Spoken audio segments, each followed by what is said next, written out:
screen, and we really want to encourage you, of course, to share with us your feedback. And with this information, I would like you to introduce you, to our today's expert, who is Denis Munoz. Denis is the co-founder of Rubix, an endeavor that started about 2.5 years ago. After having worked in the consultancy sector for more than 8 years as Chief Innovation and Technology Officer for the French-based company Microcred, now operating as Baobab, Denis has founded or co-founded Rubix. Rubix is a consulting team in artificial intelligence and product design for mobile financial services. Denis brings experience mostly from the African and Southeast Asian context and is eager to share this or some of it today with us. So without any further delay, I would like to give the floor to Denis and welcome him to our session today. Thank you. Thank you much, and thank you everybody for using your lunch break to be with us today and to discuss this topic of economics of artificial intelligence for financial inclusion. So without further ado, let's get into the topic. One of the first thing I think would be interesting to do is to look a little bit at the history and the origin of artificial intelligence, just to not just for the pleasure, but also because I think it helps us understand what it really is. So in 1956, there was a workshop in the United States, in New Hampshire, where a bunch of scientists, top scientists at the moment, got together to discuss artificial intelligence and to try to agree on what it was, what could be done. And basically what we understand now is that most of what we do today was already known back then, and all the theory that is being used to create artificial intelligence today, the theory was already present during this workshop, and all the ideas were there. In 1997, we have this very important moment for artificial intelligence. That is when a computer called Deep Blue defeats Mr. Kasparov at the chess game in New York City. And that's a moment where people realize that artificial intelligence is becoming something of a nature and a potential that is really, really important and needs to be seriously taken into account. And 2016, we have another very, very important moment, maybe less known by the public, but for those who were looking at it at the moment was even more important than 1997, though it looks like very similar. That's when AlphaGo, a computer from Google, defeats the world champion of the Go Asian game, which is much more complex and conceptual than the chess game. And that's really a very, very important moment. If we look at the future, one of the prediction that is being made today by people looking at this topic is that by 2030, about 40% of the mileage in Europe could be covered by autonomous vehicles. So this is still the future. So, but what I want to reflect here is that what has happened between 1956 and now, and why do I have this huge gap of 40 years between all these ideas and this theory being there and these first breakthrough in artificial intelligence like Deep Blue or AlphaGo? And if I look at what has changed, one and see for sure is that the cost of the computing power has dropped immensely. So what it costs for a company or an organization to have a machine calculate things, run calculation, is really a major. If you look at 1956, it was still so high to compare with, and even my graph is outdated, this doesn't come to today, but you see, you can imagine the trend. So there is a huge difference here. So basically what it tells us is that what has really unleashed these ideas that they have back then in the 50s is the fact that it is now technically possible, and more importantly, even not theoretically, but economically possible. So it's basically a shift in cost of single little things that make a big difference. And I want to bring here an analogy with the artificial lighting, because we see from the Middle Age to today also the same kind of drop in price. So this is the cost of artificial lighting per million of lumen hours in the UK, in British pound, doesn't matter the units, but it's also basically something that drastically decreased. And what has happened is what we call a paradigm shift. No?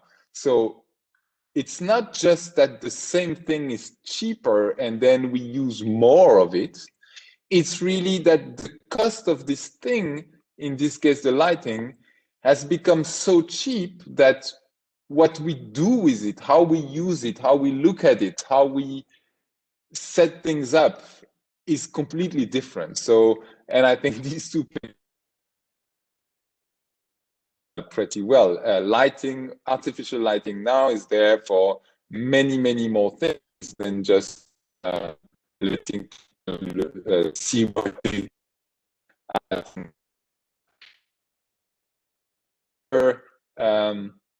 a paradigm shift that I think is very interesting and is bringing us closer, step by step, closer to our topic here. Is the way is this what is happening in low mowing? So we used to. I mean, it's still very much the case for many of us. In fact, the difference between the autonomous lawnmower that are these little robots, and then how it used to be done before these, and that again most of us still do like this. We used to take it, let's say in the springtime, once a week we would go out in the garden and then start working for maybe an hour and a half, and then wait until the next weekend and do it all over again. These robots, what they did bring was not just an automation of these tasks. Like they would not go out on Sunday and start cutting the grass and bring the grass cut into a bin or something like that. No, the way it works is that, and that would actually have been very difficult to build such a robot that would do that on once a day per week, because that would bring a lot of technical challenge. However, there is a paradigm shift here, because with this robot, what happens is that they work continuously. They work 24/7, and they cut very little after very little. It's very incremental. They just keep on working all the time, and they go randomly. They don't know where they go. They just go randomly. And I'm not particularly an expert into gardening, and that's not the point of this conference. But I think it's a very interesting example to reflect on, because and you will see the number of links with microfinance, because basically it's achieving the same results, but going to a completely different route, and therefore also some challenges that a human has to do it are completely not even relevant for this new setup. Like, it's not carrying the grass anywhere. It cuts so little amounts that it's leaving it there on the ground, and it doesn't matter for the grass that it stays there, because it's always little amounts. Also, it doesn't have to have a route to just do it properly. It just goes randomly, and at the end, because it's doing it all the time, it's doing good results. So enough of gardening. You're not here for that. But I think the good, interesting question for us now is to think, what is the paradigm shift that we in microfinance can envisage? When, why, how is it going to happen? What should change? And already you can feel that I'm very much challenging these initial concepts where the credit decisions were just simply replaced by a robot, like I've heard so many times. But it's much more subtle than that, and I think this is what I want to talk about today. So let's go to quick question first. How does AI work in financial services? Well, the basics. First of all, this is about customer behaviors. So customers have a certain behavior. They take a loan or they don't take it. They pay on time or they pay late and so forth. They do more transaction or less transactions. They save money or they don't save money. And these behaviors with modern banking and software, they are just reveal the preferences of the customer in the core banking system, in the banking software. It's going to capture all these behaviors. And if the bank is managing that, probably these data will be sent into data warehouse, some data engineering software, and then algorithms will make decisions based on these things, based on using data analytics, analyzing this data, and running through decision algorithms. Then it's not enough. Once you have a decision in a system, you still need to do something with it. And then the way back to the customer and the customer behavior is very important in this full understanding. These decisions are then embedded back in the business process.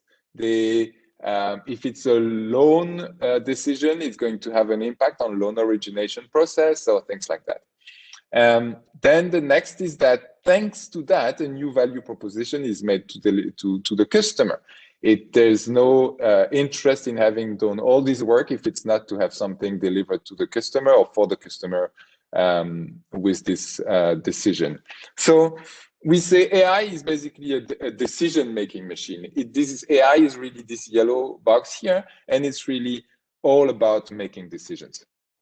So AI in credit committee. And before we jump into the do's and don'ts of AI project in microfinance, which was advertised for this webinar, I want to take a second to talk about a personal experience here in this specific question. So I used to work for a large microfinance group operating in Asia and Africa called Microcred, as Caroline kindly introduced. And at this microfinance, we basically tried to raise this challenge. What would happen if we would hold a credit committee every day for all clients? So you remember this idea that the computation power cost is what reduces dramatically. So building up on this idea, say, okay, let's do, what is the decision that a bank takes usually? Well, a credit committee decision. And what if we could make it so many times, calculate and make these decisions all the time? So because in financial services, a day is really the best unit of time, except when you come to payment. But for loans, mostly nothing happens in less than a day. We started calculating how much we would lend to each customer. Would the customer come to the bank and ask for more loans in some ways, undefined way? How are we able to make a decision and decide whether we would lend and how much we would lend if each of the customer would come every single day? So we built an algorithm that was calculating that. I will come back on that later. And we just did it every day, regardless of who was asking or not asking. Just do it every day and store the data. And there was a chain reaction here that a lot of things started to change. So for the bank, first, it reduces the turnaround time because it helps. Sorry, I should have said then we gave this new resource to the product team and the business team and the commercial team, and we say, okay, what could you do? We brainstorm with them and we say, what could you do with this new resource?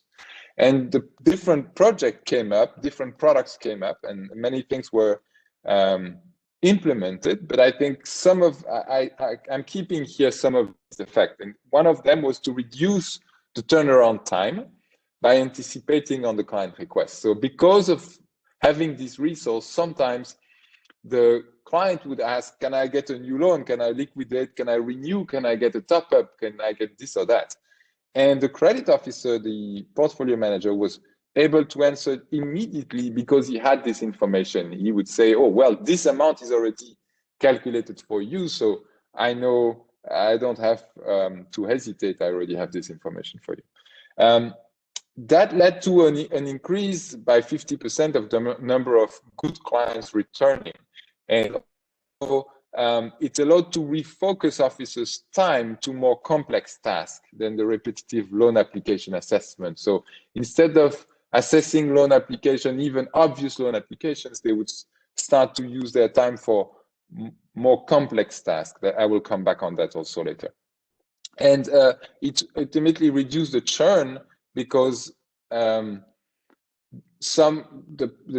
product team decided to send offers to clients to inform them about these eligibility, these decisions that were taken. Say, hey, come on, if you want, here is what would already be approved for you. And for the clients, it helped the clients to have a more reliable and predictive source of financing, because once he was informed about an eligibility, it didn't mean that he had to take it or leave it. He just knew that if he'd want to, if he had something in the business to use this money for, he could access it. And it allowed also to build new products that of a size that were not economically viable before. I think the smallest were about 40 euro loan, down to 40 euro loans that were definitely not worth taking a credit officer to analyze the situation to disburse. So were not allowed before, but then with this setup, it started to be viable.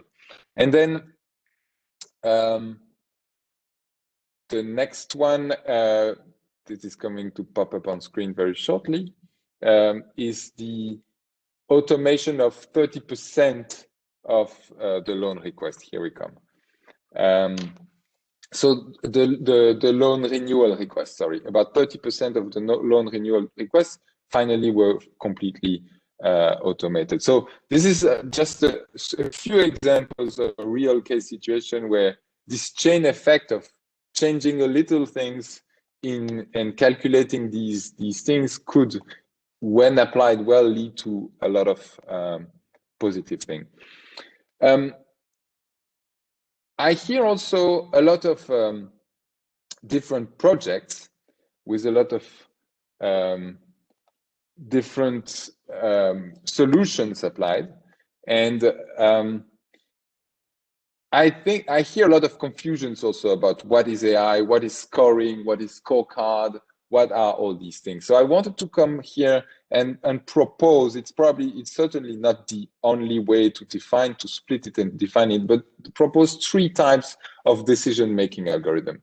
The first one is the most used in our industry, and it's called the scorecard. So I think everybody has some kind of understanding of what a scorecard is, and it's really a succession of simple vector operations. So if I'm this age, I get X point. If I'm this age, I get Y points. If I am from this industry, I get more points. If I'm that, sometimes even gender, I'm getting different kind of points. So, and it's all based on the expert knowledge. So a credit committee member, an expert would say, I have seen that in general, this or that, or I think that this is risky and more risky.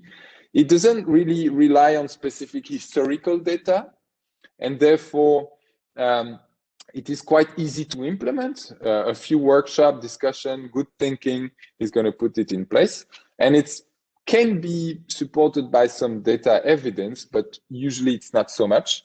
It's very easy to it's usually easy to explain. It's explainable, which is a good thing, except when it gets to too high complexity. But it usually gives poor results, even very poor results sometimes. And I will get back on that. And I hope also to be a bit provocative, but this is, I think, true. And I will illustrate some of these weaknesses later. The second type of decision-making algorithm, it's what I call here the computational intelligence. To make it short, this is really the kind of thing that companies like Google use to know if there is a cat in a picture, or to recognize faces in a picture. So it is a a lot of data thrown at a computer with the right answer about the question he's looking at. And the computer creates its own way of finding what matter or not for that decision. So it will look at a lot of pictures with and without cats, and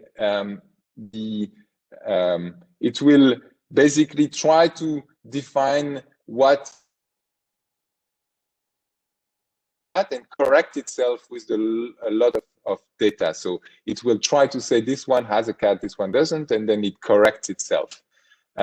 This is requiring a lot of historical data, and a lot of processing power. And if you are launching a new product, if you're launching a new bank, you don't have all these data and of good quality. It is a good solution because it optimizes any decision. Again, if what you wonder is whether there's a cat in a picture, that can do it. So it's not just something that can do basic credit scoring. It can do any question you wonder. And it has always good results, always by definition. The problem is overfitting. What is overfitting is that in fact the computer doesn't learn to recognize a cat, but he knows by heart the pictures that have cat or not. So let me explain. It misses the right pattern. If on all pictures with a cat, we also have a Coca-Cola logo, let's say, then the model, if you show him a Coca-Cola logo, will tell you this is a cat. And that's what it's not really modeling what you want, but it's just knowing by heart some situations where cat appear. It, in my analogy, it doesn't know where there's cat, but it knows where it's likely that it doesn't know what a cat look like, but it knows likely where cats come. And you start probably to get that this is not so good for modeling people behaviors and credit scoring, in particular for financial inclusion. The last idea about this is computational intelligence limitation is the black box limitation, because at the end you have absolutely no clue as a human. The complexity behind the model is so immense that you don't have an understanding of how this score was made. So it's very difficult to explain, and which by the way, now by the GDPR regulation, it's not acceptable not to be able to explain how the decision was made. And also the problem is on the selection. There is a big risk on the selection bias, which means that the quality of the model will hugely depend on the data you give the model, you feed the model with.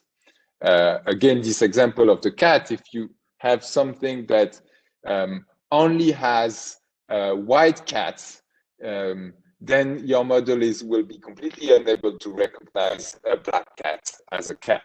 So this is what these selection biases. It will very much depend on what data the model has gotten in the first place.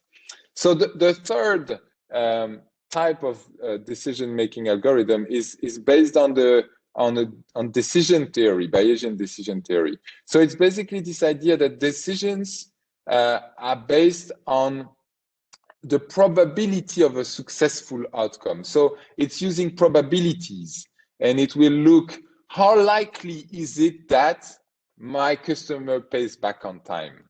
And models probability. So I will need, as a human, as an expert, a bit like on the scorecard, I will need to bring into this mix my own perception and understand, rather than perception, the right word would be understanding of what is involving this probability, what is impacting this probability of a good repayment behavior.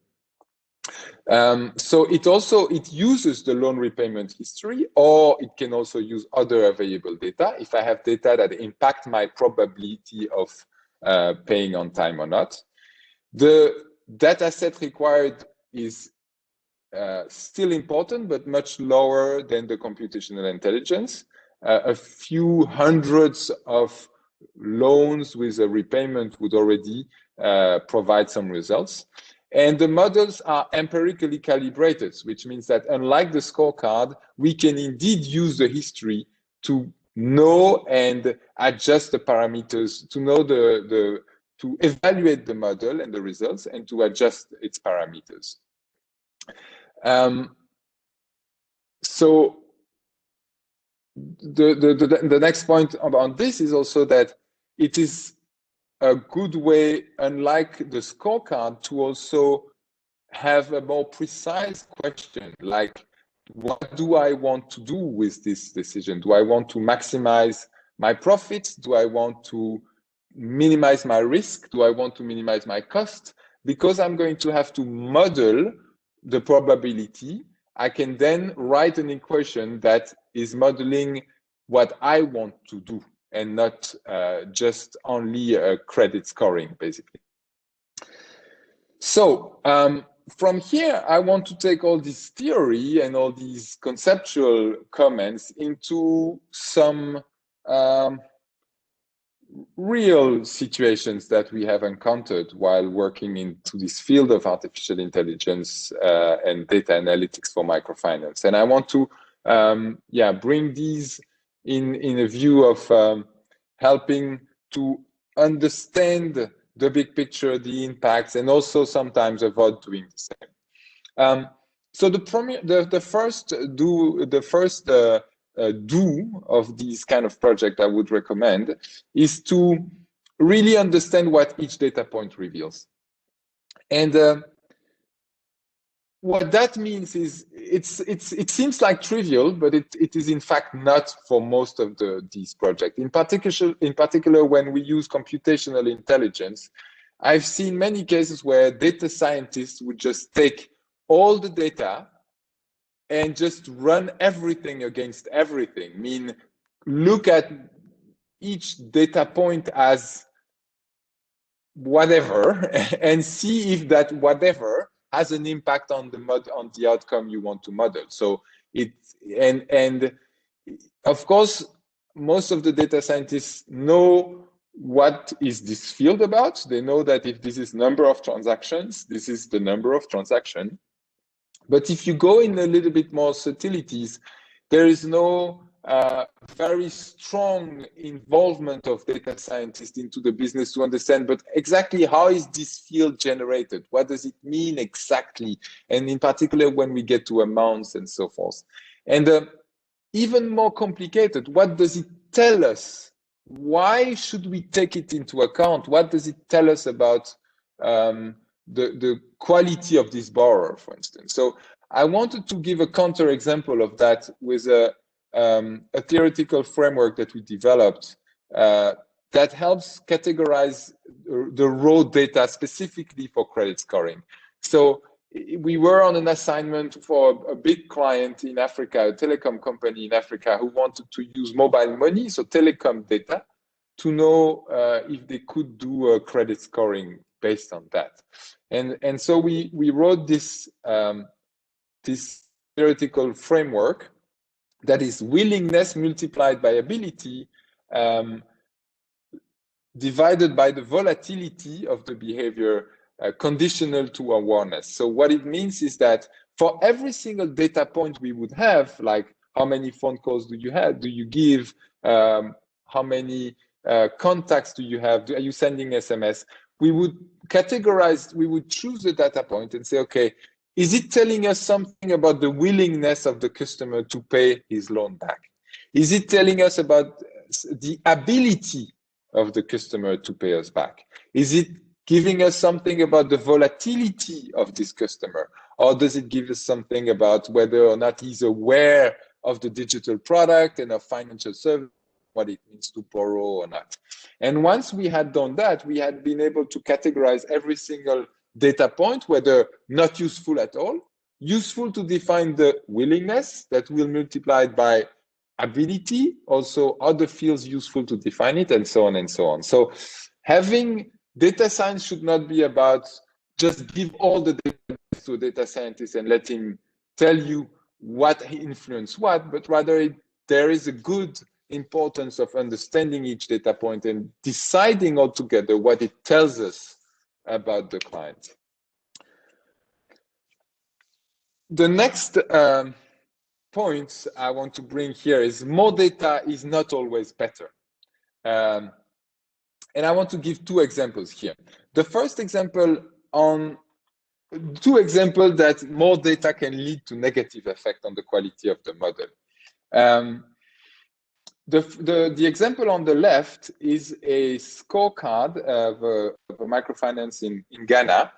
And they had a lot of questions. The questions would fall into sub-blocks and then sub-blocks into blocks. So you see business profile, business registration. They had 3 or 4 questions giving scores to the client. And the more points you would have, the more likely the bank, the better the bank would consider you, the less risky the bank would consider you. So we indeed wrote this scorecard into an algorithm and then tested it. And what we saw is that the business profile block had, in fact, a negative effect. The more points you would score, the less likely you would be to repay. And if we would uncouple this block, we would see that everything was having no effect except having a well-constituted board of director and a good formal organization in management was having a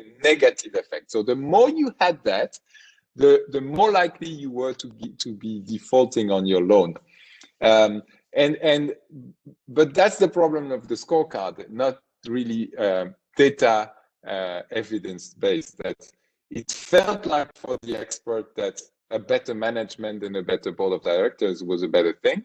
But for reason that I will illustrate later, it was just not. And in fact, the model keeping only the credit indicator, the history of credit payment, had the best results. So you can see that in model 1, we're using everything and we get 18% adjusted R-square. Let's say briefly that this is somehow a measure of the performance of the model. And when we were removing everything, we had 24. So more data was very much reducing the quality of the model. And then there's this excellent quote for an MFI microfinance institution in Asia that design of their scorecard, we saw, or in an interview, I can't remember, we saw this sentence: history of late payment at the microfinance institution was taken out of the model, out of the data, because it was so influential that it would greatly diminish the relationship of other factors in the model. So this is here a data scientist that is telling us that there is in his data something that is so important that when he has it, all these other data he wanted to use were having no effect. And therefore, it didn't matter. And whatever you would do else from the repayment behavior, that he would just remove the behavior, repayment behavior, just to still get some importance to the other value. And this is not a crazy situation. We see this kind of situation all the time, mostly because people, data scientists in these cases, failed on the first point, which is to truly understand what we are talking about and looking at.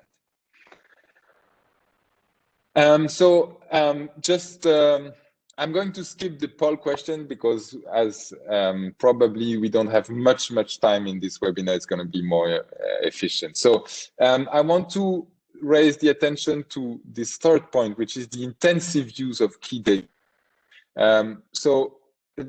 An example, very often people ask me, but do you think we have enough data in our systems to know and to build a model like this? And the answer is yes, if you make an intensive use of it. So very often we see also people looking at loans and whether they default yes or no. And that's very little information indeed. But we can dig further. For instance, we can look at, for this loan, what is the maximum number of days in arrears that the customer spends. So now 15 is already a little bit richer than yes or no. But also we could look at this same information, but at each installment. If you have a monthly installment loan, every installment you could look at how many days in the area was the client on that single installment. So if you have 12 installments, 24 installments, now you have 24 times more data. Then you could also look at the delays, not in absolute number of days being late, but in weighted delays. So was I late for the entire installment, 100%, or was I late just for a fraction of it? And that's even further data. You bring in the amount into it. You could also look at weighted advance. Did my customer prepare his money on his current account before the installment?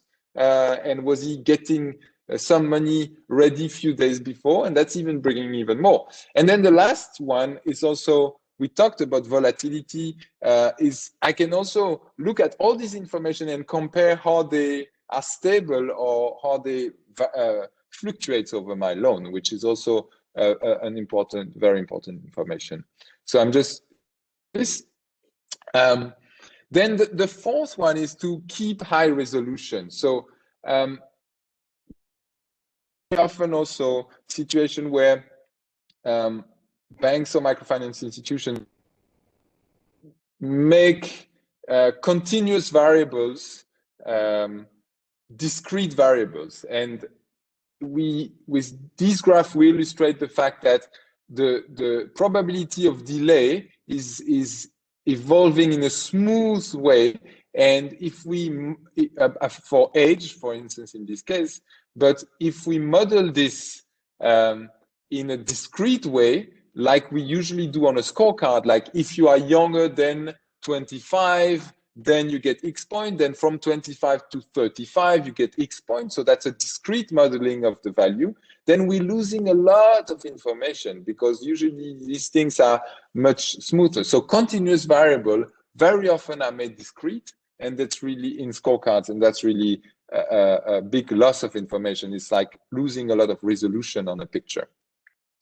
Then very important, the selection biases. So using the question here is whether my past data is already biased. So when the credit committee makes, if I'm using credit committee based past loans, then I need to take into a consideration that I'm doing that because the credit committee is already applying a certain filter. And for instance, we see credit committees say, if this is a high loan amount, then I should be very cautious. I should pay very much attention to everything else. If it's a small amount, it's okay. I'm not going to be so cautious. And the effect of that, if we use this data for a scorecard or for a model without taking into consideration, is that the loans, and that's a real case example as well from this same MFI in Asia, that the loan size factor was found to have a negative relationship with risk, which is crazy. Of course, the bigger the loan size is, the more risky it is. But because credit committees in the past were always more cautious with those, they looked like less risky. And that's what the selection bias is. And then the next one, distrust in AI, and I call it also distrust in humans from data scientists. So I think getting the trust from the humans who will be involved in the process that will embed artificial intelligence is a must. And recently we've seen that humans trust less and less artificial intelligence I don't know if it's less and less, but it's less than I thought. 25% of customers would trust an AI system over a qualification for a bank loan.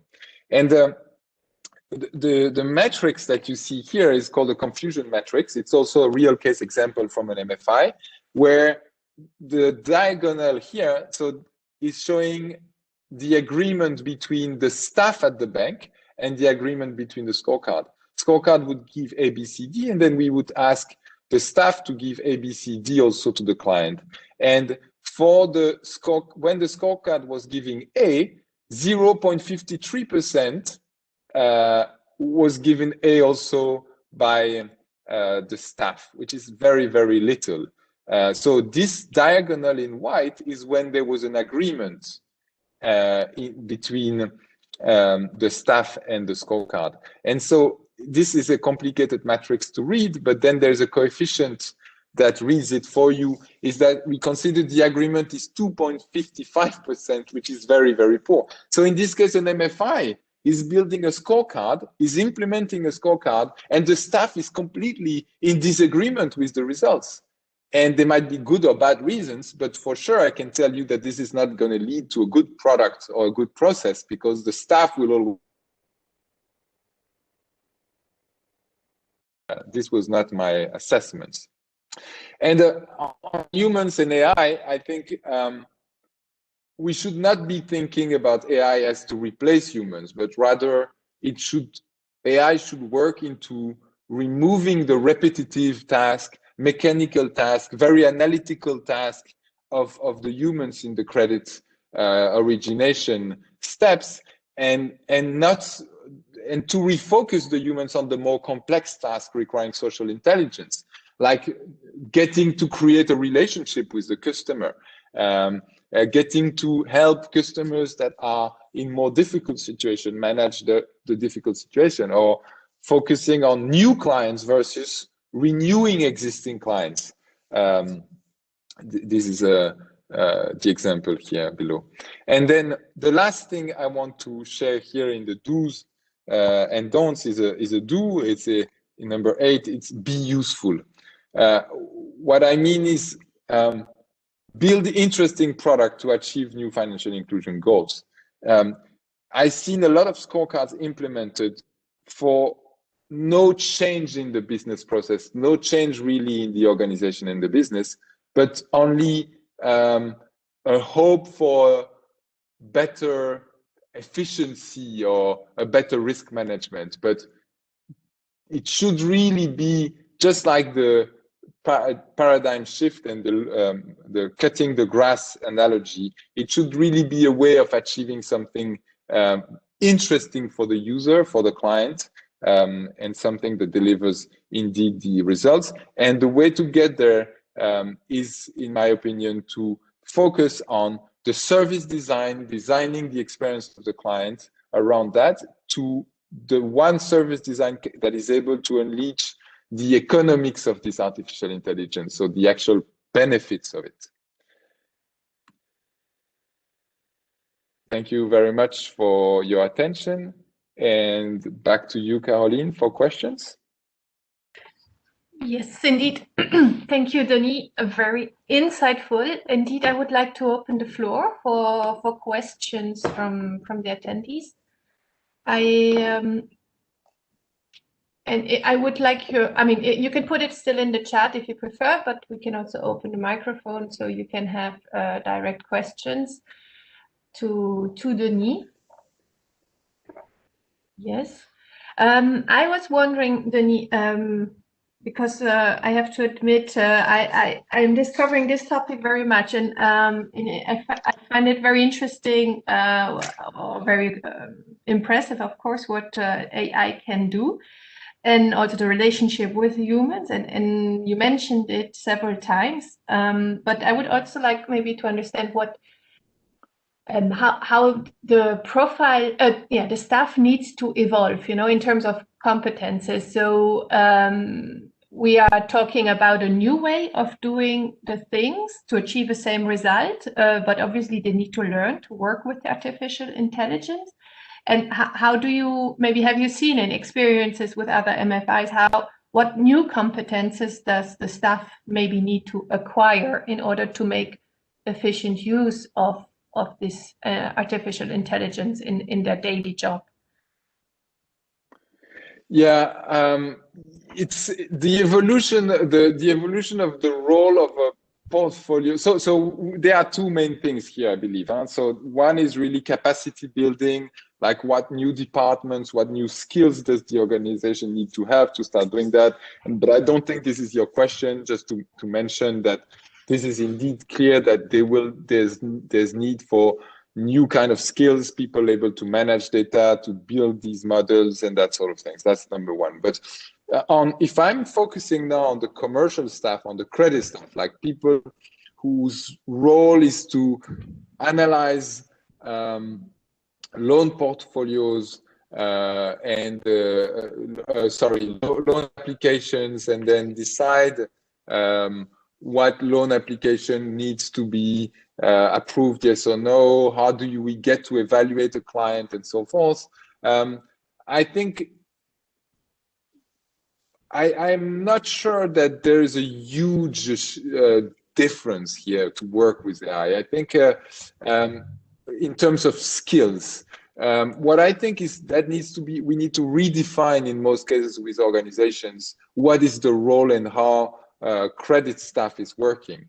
And typically, in the organization I've worked for, the credit officer, the commercial staff, was very mechanical, and it was really about treating loan applications much more than managing clients. So if there is a shift, I would say, and maybe that can be translated, in fact, into different competencies, that you do that probably better than me. But what I see is that the need would be to say, okay, stop to look at application number 1, application number 2, and just the inflow of loan application, but let's manage a pool of customer, maintain all your customer in a good situation, do more of the human work, because the mechanical task can be partially taken from you by a machine, and a friend machine, a machine that is going to help you deliver. Typically, one of the things we always recommend is that the automated loans, the loans that were automatically decided by a computer, would always fall into a human's portfolio. And the human is fully responsible for the loan, even if he has not made the decision. Because that is the collaboration between the two. He's in charge of maintaining the relationship. He was in charge of creating the relationship in the first place. He was just not in charge of that little step, but he's also getting the benefit. If it's a commission-based system, he would also be paid a commission for that disbursement. So this collaboration is the most important, I think. I also see a question coming in from Adrian Skipos from Lendehand. I read it from the chat, but maybe we can also unmute him to present it himself. So it's about the decision theory. Do you primarily see option for consumer credit scoring, or do you think there are extensive data sources available for SME lending in emerging markets as well? Yes, thanks, Caroline and Dennis. Thanks for the very interesting talk. Also, like the first part of the question is maybe I see quite a lot of enthusiasm for AI in the field, but usually it's not about AI, but it's about automation. So I was wondering about your thoughts on the, let's say, level of automation that's already built into the credit scoring or decision-making processes at a let's say investment company. And furthermore, what your thoughts are on the availability of data sets needed for maybe comparing purely consumer loans to SME loans, since the latter are often a bit larger in sizing and they need a bit more, well, the data is a bit more heterogeneous, you could say. Yeah. So I'm going to take it backwards. So the second question, it really depends about what is the decision we're trying to make. If the decision we're trying to model and the decision we're trying to make is about, the bank has never seen this SME and wants to know automatically how much it would lend to it, the answer is definitely no. In emerging markets, you don't get these things right now. People try to believe yes. Now we need to make sure we're talking about the same emerging markets, but the markets I work with, you don't really have that. The loan amount are big. The quality of data is unreliable or inexistent. Now, there are many more things. I see most of the clients who approach us, they want us to work on new clients, but very quickly we convince them that working on existing clients is in fact a much better option to start with, because it can lead to extremely interesting results. It can even lead to better customer acquisition because it's free. Again, it frees up time from credit officers to work on new clients and get to create a relationship. What I'm very certain of, both for SME and consumer lending, but like what we call micro enterprise also, is that we have enough data within the banks and the microfinance institution to already do substantial benefits on the organization, whether it's for outreach or for profit. What the organization banks have today for SME lending have enough data to do a lot of interesting things. Your previous question, I'm not 100% sure I got it right. I think automation is automation of the decision itself. And if the rest is not automated, the process will look not very automated. It's not just about, to deliver a fully automated solution, you indeed need a lot of different steps. But all this automation, without thinking about automating also the decision, can also be pretty pointless. I don't know how it was in Europe, but in Africa for the last 10 years, a lot of focus has been put on having tablets and mobile device for credit officers. And a lot of money has been poured into that, but I'm still struggling to see the positive impact of that, because a tablet is fancy in the eyes of the customer, but it's not doing it very differently than the paper was doing. So I think both are quite needed in different ways, and they should not be confused for one to another. Thanks, yeah. Okay, thanks Adrian also for bringing these interesting questions up. I don't see any other questions for the minute in the chat box. So I think we're running out of time. So thank you, Denis, very much for your sharing of expertise today with us.